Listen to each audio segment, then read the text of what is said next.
Hello and welcome back to the Food Solution Summit 3.0. I'm really excited about this next conversation with Dr. Mila McManus, where we talk about food sensitivities and how they are often a missing piece in root cause of disease and symptoms. And she gives her vast experience in her clinical practice. Dr. Mila McManus graduated the top of her class from the University of Texas Houston Medical School in 2000 and is board certified in family medicine. In 2004, she founded the Woodlands Institute for Health and Wellness, where she treats men, women, and children of all ages. She's also board certified in anti-aging medicine by the A4M and is a certified GAPS practitioner. She has been featured on numerous podcasts and health shows, and she recently published the second edition of her book, Highway to Health, A Nutritional Roadmap. Dr. McManus has also been voted Best Doctor by her community on Woodlands Online every year since 2010, when the annual competition began. In 2023, she also won Living Magazine's Reader Choice Awards in 2 categories, including Best Functional Medicine Doctor.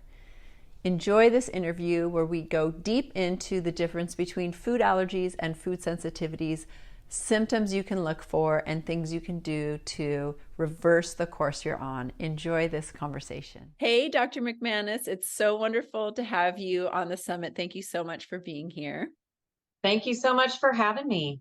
Yeah, and it's really wonderful to have a functional doctor who really understands nutrition. In fact, you've written a couple books on nutrition, and it also sounds like you are so well regarded and loved in your community. It sounds like you have a lot of lucky patients in where you live.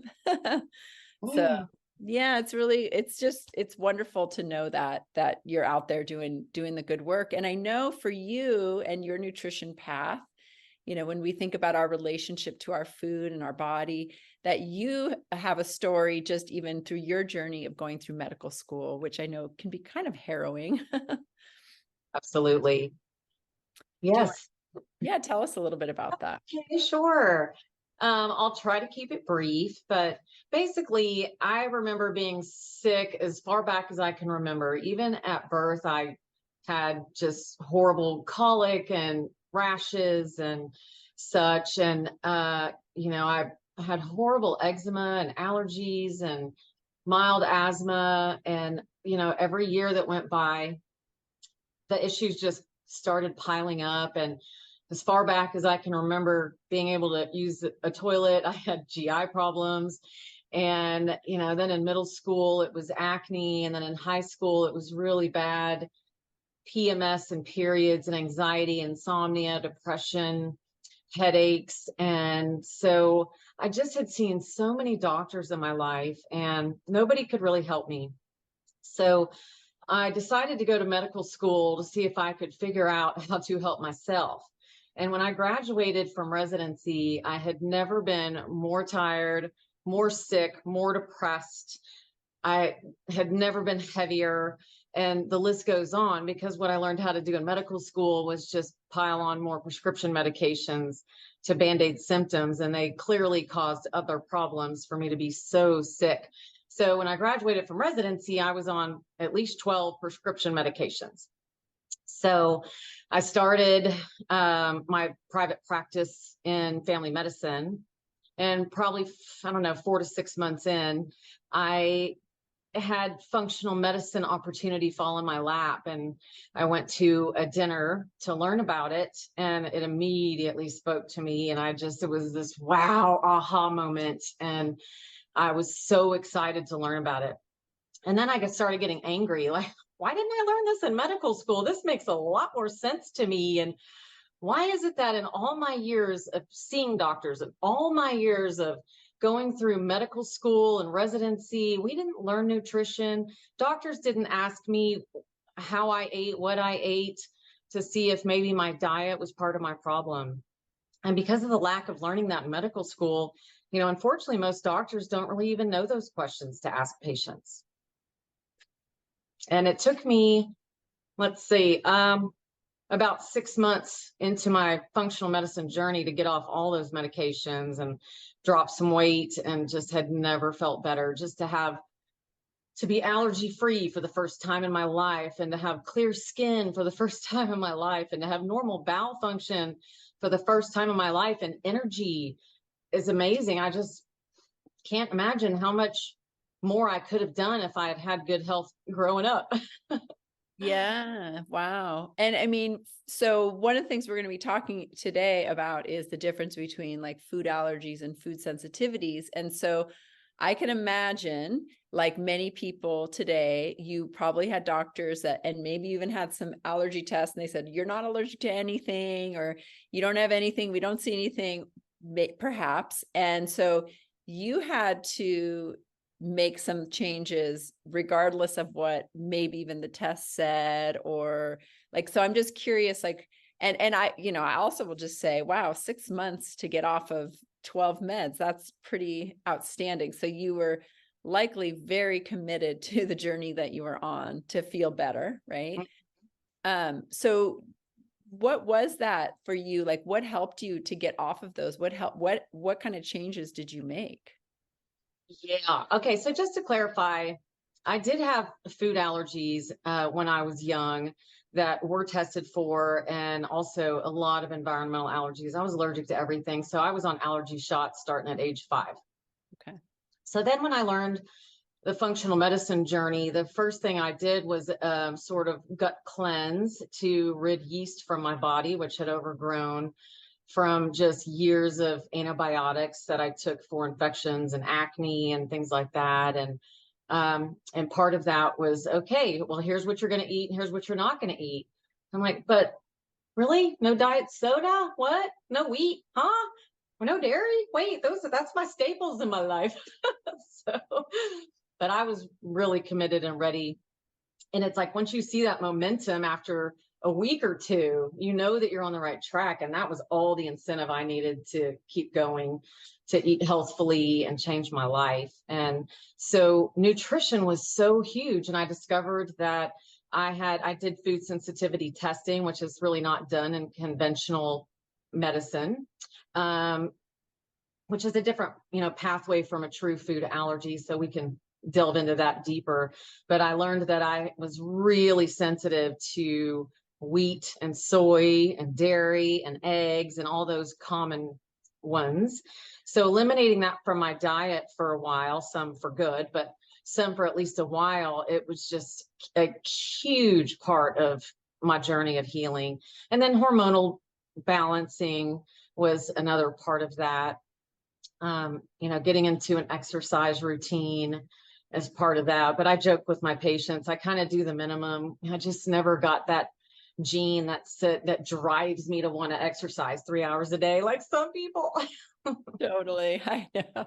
It's funny, when I first started doing like little workouts on the video, I kept touching the screen to see how much more time. I'm much better now, but it's true. Sometimes it can be, it can be a push to get to do this, especially if you're exhausted from, all of those things that are going on. I mean, over time, that's just going to kind of plummet your energy, right? It takes a while to get back into that flow. Yeah, absolutely. It does. Yeah. So that was most of it. I mean, that's really, and some supplementation, vitamins. I do love my vitamins. Can't live without my vitamins. Yeah, right. Because that really helps as well, right? I mean, targeting the body with what it needs, especially if there has been depletion for a long time. Absolutely. And, I tell my patients all the time, we cannot get everything we need from food alone. Just the way our food is grown and harvested and stored and, you know, sprayed with pesticides and you name it. It really affects the nutrient density of our foods, as I'm sure you know. And so I'm a big believer in vitamins and supplements. Great. Great. That's so good to hear too, because a lot of times people aren't sure, so it's nice to hear from a functional med doc that says, yes, actually, they can be very helpful. And you did, I just want to hold up because you're so nice to send me your book on nutrition. So you really, you really did delve into nutrition. You wrote a whole book on how to, just tell a little bit about like maybe a synopsis of this book.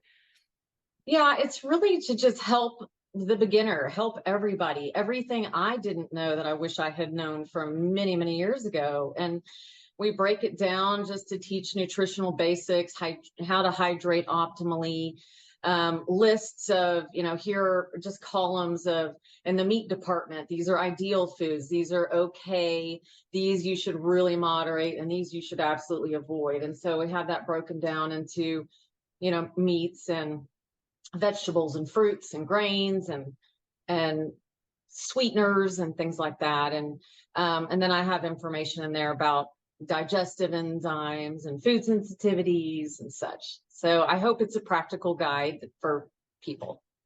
Awesome. That's wonderful. I can't wait to delve into it.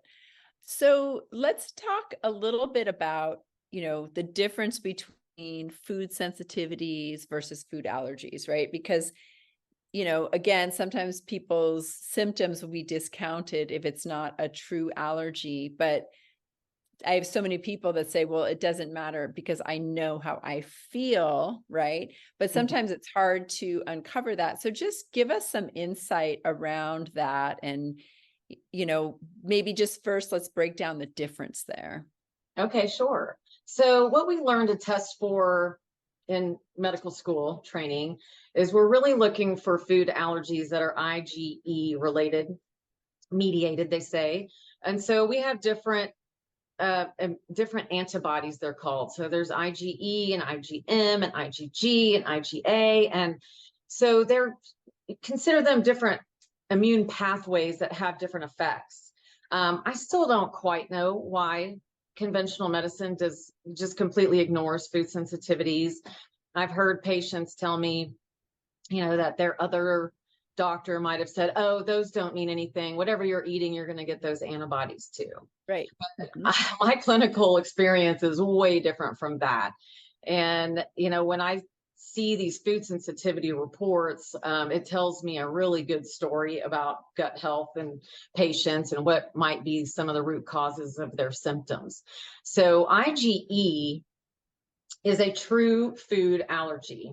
So if you have an IgE reaction to eggs or whatever food that is, it can cause upset stomach. It could trigger asthma and allergies, different sinus problems and skin rashes, all the way up to hives and anaphylactic shock. With IgG and IgA, they can cause a whole host of symptoms. They're not going to trigger anaphylaxis like the IgE true food allergies. And another important distinction is that IgE is what they call an immediate reaction. So you're going to react to that within minutes to hours, sometimes up to a little bit longer than that, but generally it's an immediate reaction. So with the IgA and IgG, those are delayed reactions. So you can imagine being able to connect the dots when you put something in your mouth and your lip swells within a couple of minutes. You can say, oh, I think I'm allergic to that thing I just put in my mouth. But with the IgG and IgA reactions, you're reacting to something you might have had 2-3 days ago, and it's virtually impossible to connect those dots. And that's why I love doing food sensitivity testing. It's one of my first go-to tests that I recommend for people because, like I said, it gives me a story to tell the patient and enlighten them. Awesome. Yeah. Oh, go ahead. Keep going. Okay, sure. So IgA reactions generally are affecting the mucous membrane. So if you're having an IgA reaction to a food, it'll generally be sinuses or something GI related, upset stomach, or some kind of IBS, diarrhea, etc., bloating. IgG reactions can kind of trigger anything. I've seen it all. Also not going to trigger anaphylaxis, but I've seen IgG reactions trigger anything, I like to say, from skin rash to schizophrenia and everything in between. I have seen these types of food reactions trigger autoimmune diseases, mood disorders, skin rashes, heart symptoms, bladder issues, aches and pains, headaches, migraines, just imagine all the symptoms that people suffer with, and food is one of the biggest root causes I can think of. Wow. So do you generally do both the IgG and IgA so you can really see the difference there? Yeah, if it's feasible for the patient financially, then yes. If we have to pick our battles, then I'll usually just start with IgG reactions because Okay. I do see those more often than the IgA. Mhm. Another thing I'd like to say is that so people don't get confused is that you can be positive on IgE and negative on IgG and positive on IgA. It can be a mixture of things. So if somebody knows that they have an anaphylactic reaction or hives to a particular food, and we do a food sensitivity report for them and they're negative on that food, that doesn't mean they get to eat that food. Okay. And so those reactions can be different. And it also varies person to person. So in one person, wheat might give them migraines. In another person, wheat might be a trigger for rheumatoid arthritis. And in another person, wheat might cause their stomach aches. And another person, it gives them skin rashes. Another person, they get joint pain. Right, right. Yeah, I've had that experience a lot with, people taking the test, the IgGs, and then the doctor kind of saying, no, no, no, we see that you're not allergic to everything. But for me, it just seems, I've always kind of chalked it up, and maybe you can clarify this too. Okay, you are having sensitivities, and likely there's some leaky gut, and there's definitely more inflammation in the gut and in the body that's why there's so much reaction. Yeah, yes. So if I see a report that just has a couple of mild reactions, we don't get all excitable about that. When I see reports where it's just this undulating pattern of high, high and very high reactions to almost everything, that is extremely leaky gut. So for the listeners out there, I'll just go over leaky gut briefly, which means that we have the lining of our GI tract is one cell layer thick, and we have tight junctions that are the part of the gatekeeping system to decide what gets to come into the body and what goes out when you go to the bathroom. So when you get leaky gut, these tight junctions loosen, and it's like the floodgates are open. So now you're absorbing microbes, extra bacteria, just disease causing pathogens that you normally wouldn't be. You're absorbing a lot more toxins than you should be, and you're absorbing particles before they're fully digested. So when you fully digest that food and then it absorbs into your body, your immune system is like, oh, hey, neighbor, we got you. We understand what you are. When you absorb that particular food before it's fully digested, now it's a completely different foreign substance to the immune system, and they start to launch an attack. And that's how we're getting these food sensitivities and food allergies. So the first order of business is to address gut health when you have almost any disease, but especially if you've got this leaky gut pattern on your food sensitivity report. Yes. And then people are like, but that's everything I eat. What should I eat? Even if it's different proteins, and then they're afraid. So one of the things that I do, and I'm just curious what you say. I mean, obviously I'm not going to say just rotate gluten, but I might say with your proteins, like rotate your proteins. Let's rotate your foods. Like don't eat chicken every single day. Let's move them around the diet and kind of learn how to do like a 4-day rotational approach to certain foods to just calm down the immune response. Yeah, that's especially important for IgE reactions. It'll certainly help get the ball rolling with the other types of delayed reactions, the IgG and IgA. But it can take up to 3 months to clear the IgGs. So it's when we see somebody's highly reactive to something, we're like, you better lay off that for a bit.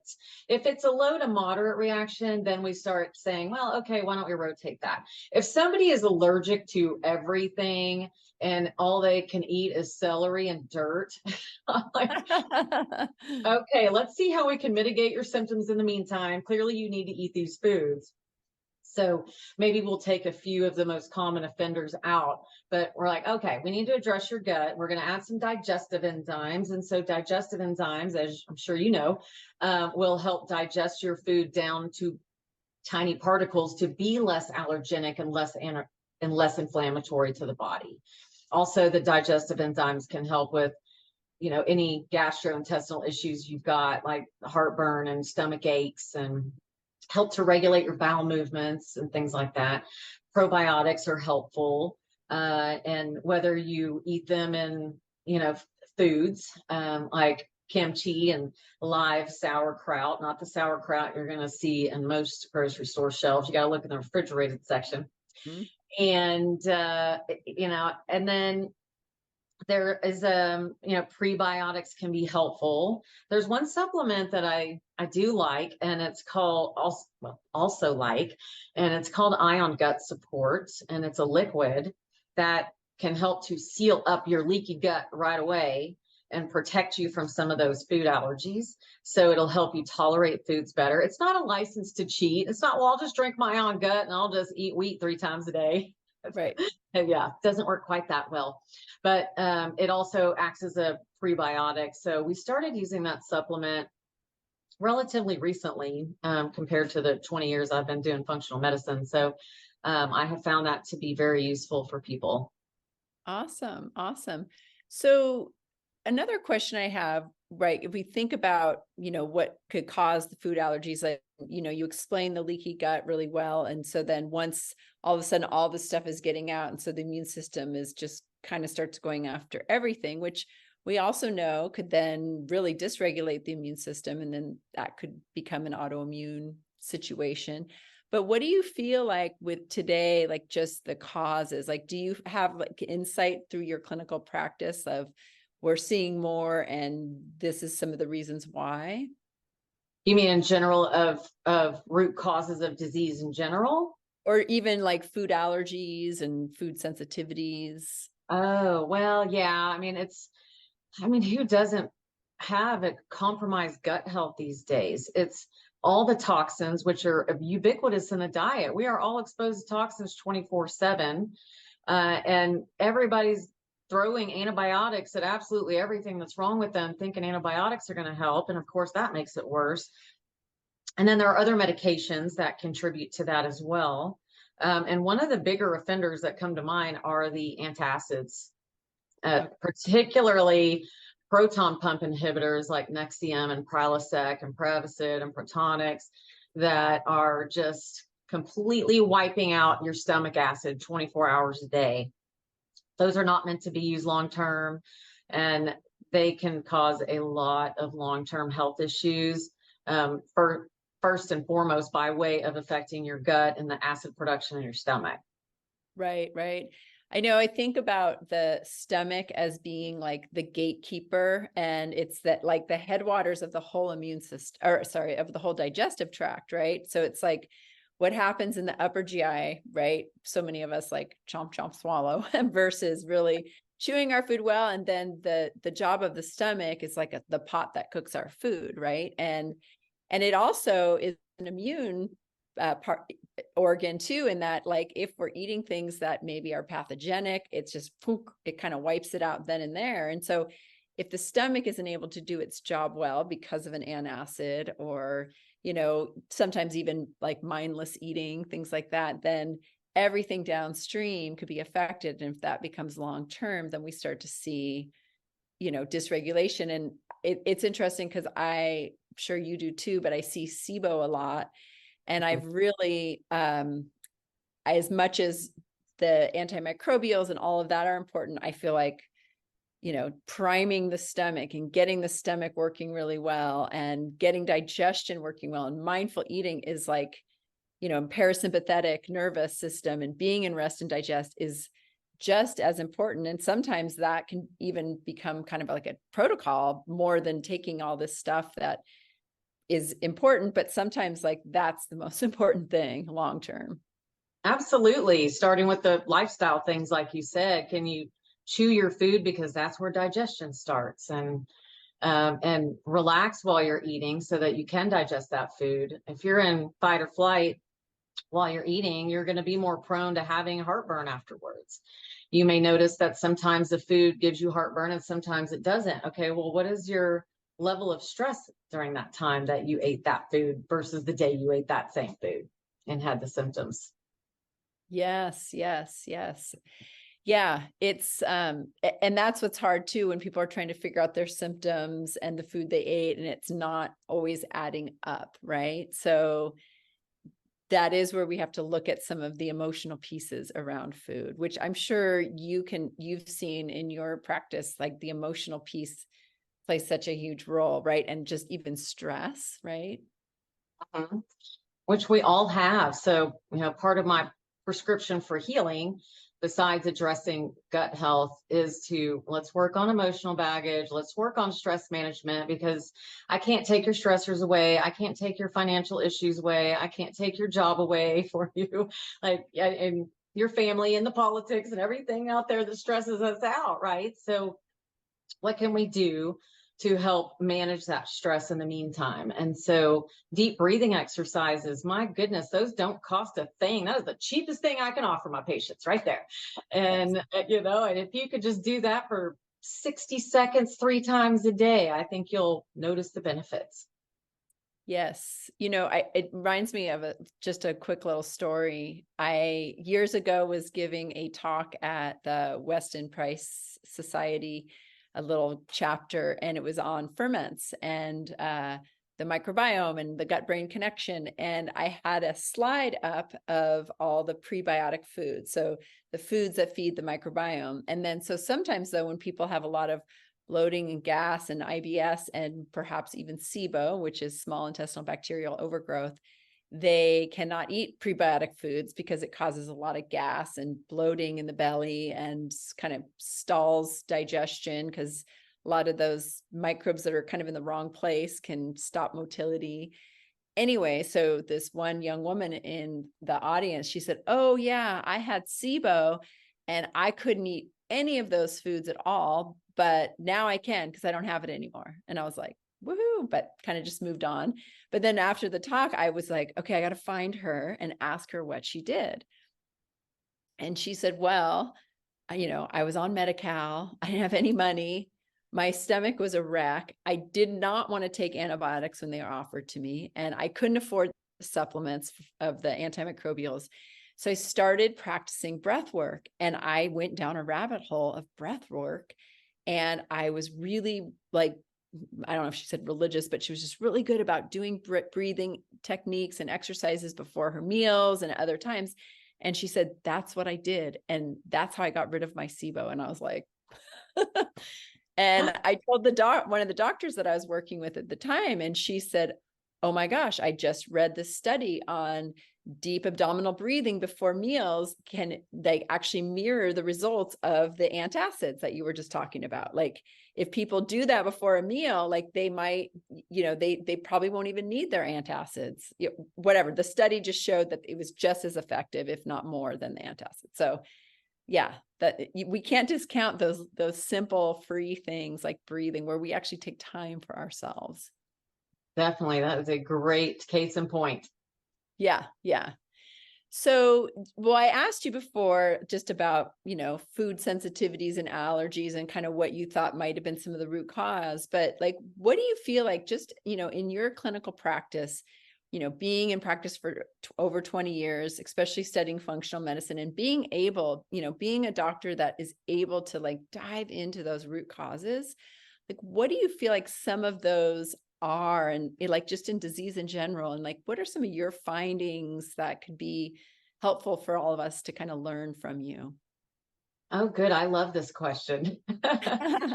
So I always send my new patients, I'm like, here's a list of root causes of disease. And of all of the thousands of symptoms and diseases that are out there, the root causes 99% of the time boil down to about 10 things.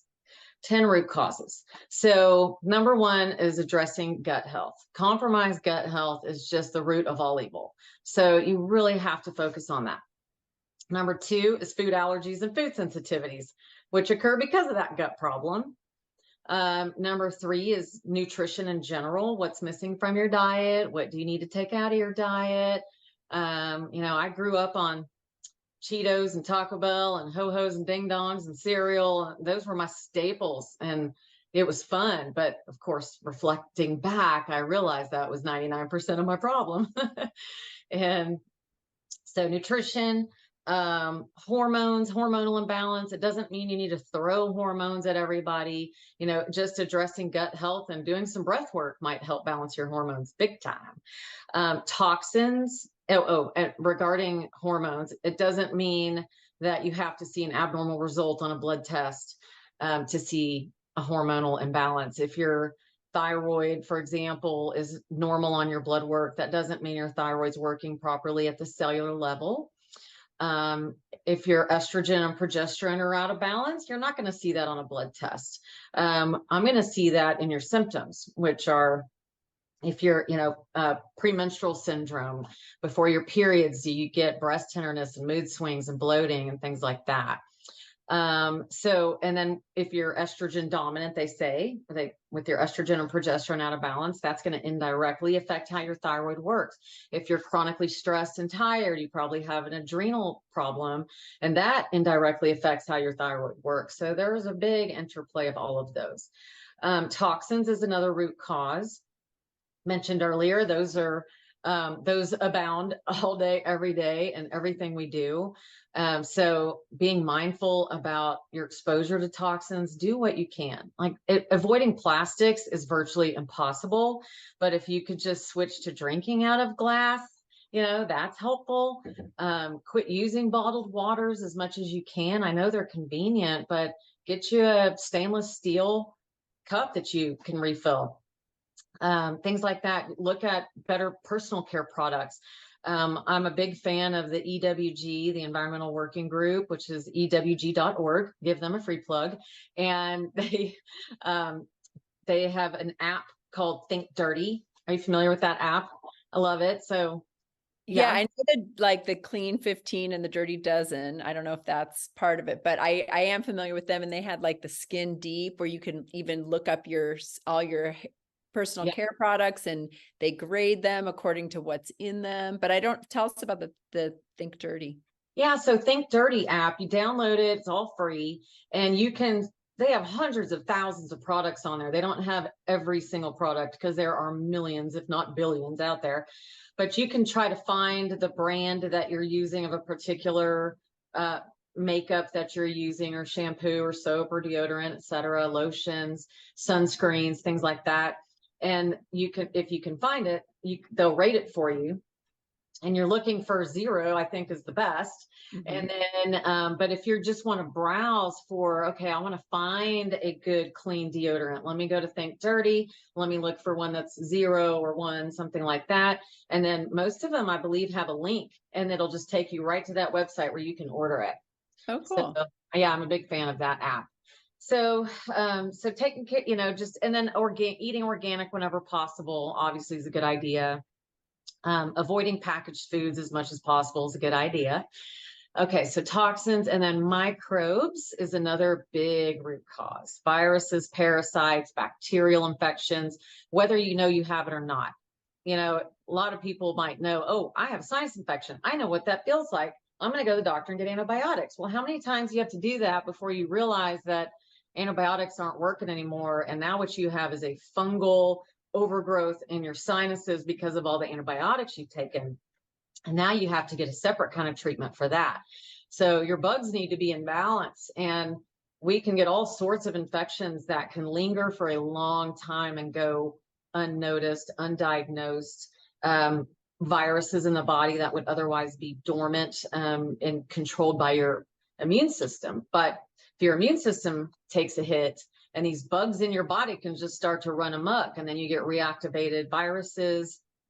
Lyme disease is becoming more and more rampant, and even now finally being noticed by the CDC with the actual incidence of Lyme disease out there, which can wreak havoc. Mold is another huge problem. I'm in the Houston area, which is very hot and humid, which is the perfect environment for mold. And so it's in a lot of buildings and homes. And every time I go outside and breathe air, I'm breathing it in. Molds is everywhere. So, I think we all just need some critter control every once in a while. So critter control. Yes. Critter control. And then we look at genetics, more specifically genomics, and they're called SNPs, single nucleotide polymorphisms. And they're little minor mutations, and you're probably aware of this, that a lot of the times don't really do anything to the body. But when you have these little mutations, but there's in multiple genes in a particular pathway of your neurotransmitters or your detox pathways, those can cause major problems. And you may have had that gene a whole long time, but maybe it didn't really start to bother you until you just had more and more wear and tear and root causes creeping into the body year after year. So genetics is one. And then inactivity, I list as a root cause. I just tell people, self included, even when I don't want to, like, just move. You've got to do something. You must move, even if it's 5 minutes a day. Studies show that 5 minutes a day is better than nothing. So, you just have to exercise. It's not just about your waistline and cardiovascular health. It can help treat and prevent cancer. And most people don't know those kind of things. So please move. And another one is stress, which we already covered. And so stress management is just so important, and whatever that means to you to manage stress, if that is to work towards a goal of changing your lifestyle to reduce your stress, or doing the breath work that we talked about, take bubble baths, lock yourself in a closet away from everybody every now and then, something along those lines. Anyway, I might have missed one or two in there, but that's most of them.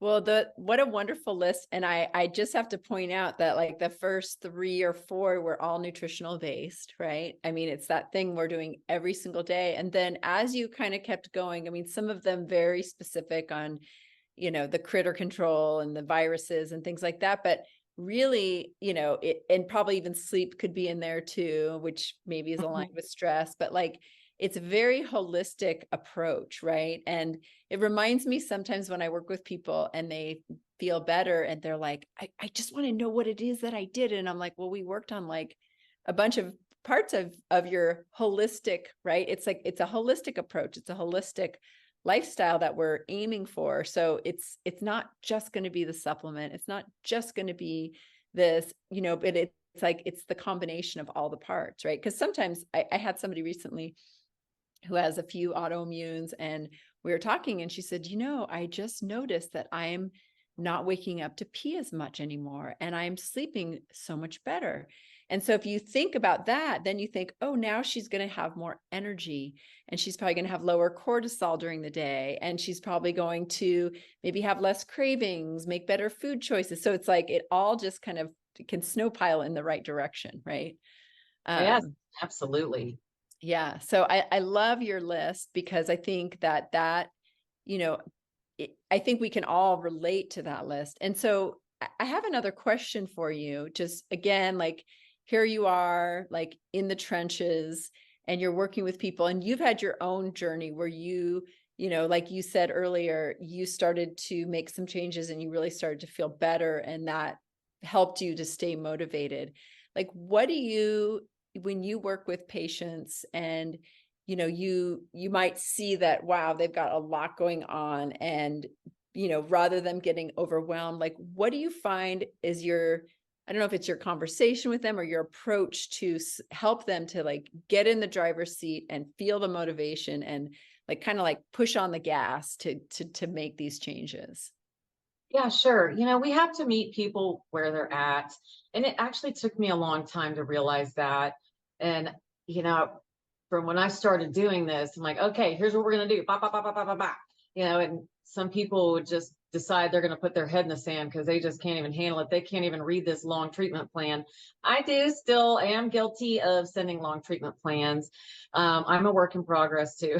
Because I want them to know everything. I want them to know everything they need to know. I want to fix everything I can on day one. But I realize, that I really need to meet people where they're at too. So while 99.5% of people who walk in my doors do need a formal gut cleanse and major dietary changes, not everybody's ready to do that part. So I will give them some baby steps for, okay, well, could you just start weaning off the diet soda? Let's start with that. And then in a few weeks, and let's see, we give them substitutions. Like, okay, well, as you're weaning off of that, try this instead. Lesser evils and such. And then it might be, okay, why don't you cut back on the fast food if that's a problem? Or why don't you start eating less packaged food? Or why don't you eat, these vegetables. I want you to try 3 new vegetables over the next 2 weeks, things like that. Just little baby steps sometimes is helpful to them. And I'll start them on some supplements to help, to help support how they feel so that they can start to feel better. If that means supplementing with some hormones, or supplements to help them sleep better, supplements to support their mood, supplements to help with digestion, like the ion gut support and the digestive enzymes and probiotics. And so we can do it that way. And stress management, like start breathing. That's the cheapest thing I can offer you, is just breathe. That's awesome. And then do you, and as far as, I completely hear you. And I think we all as practitioners kind of are so excited at the beginning, and then we have to learn how to like not overwhelm our people and like like you said, meet people where they're at. And I think no matter what it is, just getting them on board with like, you're in the driver's seat. So and I think, do you often tell patients kind of like your story a little bit too, so they kind of know like, hey, I get it. This has been my journey too. Yes, I do, but I'll keep it short because of course I want their appointment to be about them. Yeah.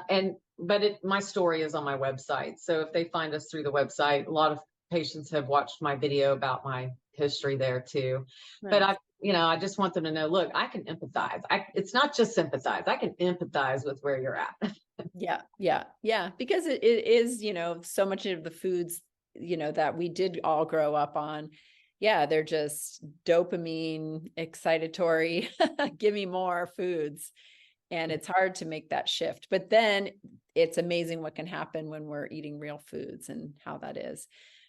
Anyway, so I love everything you shared. I love that you really broke down, the food allergies versus the food sensitivities, and even just looking at root causes so people understand, because that's another kind of buzzword, I think, is root cause, and just seeing like, oh, wow, some of those root causes are really things that I can manage. And everybody listening, myself included, it's like, oh yeah, there's my, one that I can focus on, right? It's like, okay, which one can I lean into? Can I lean into the stress management? Can I lean into more mindful eating or more food preparation or whatever it is? So I really appreciate just the way you kind of simplify everything in there. And my next question for you is, as part of the summit, what is the gift that you're giving everybody that they can download that you're going to share with us as part of the summit?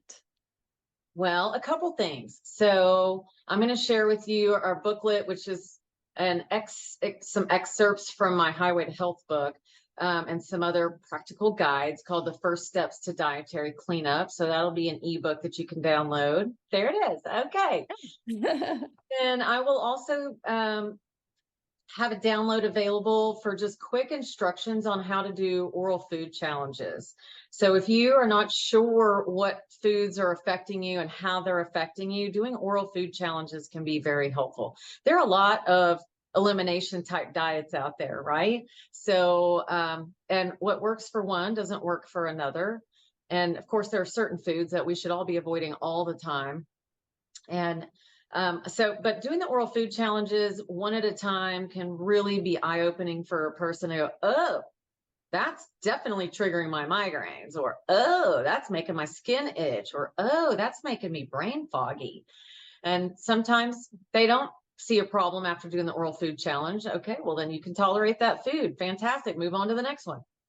Yes, that is so great. It's so great to have those detailed instructions. And yeah, there are so many out there and you can Google it, but to get it from a functional medicine doctor in the trenches is probably the best way to go, in my opinion. So that's awesome. Well, is there any last words or anything that you wanted to share that you want to just leave us with?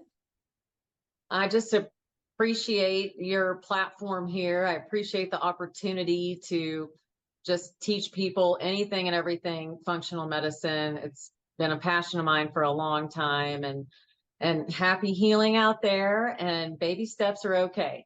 Yes. Oh, thank you so much, Mila, for being with us today and sharing this really important information. I mean, even for me, it's like I got a lot more, I learned a lot. So thank you. I really appreciate it. Thank you, everybody, for watching. Have a great day, and we'll see you soon. Thank you so much.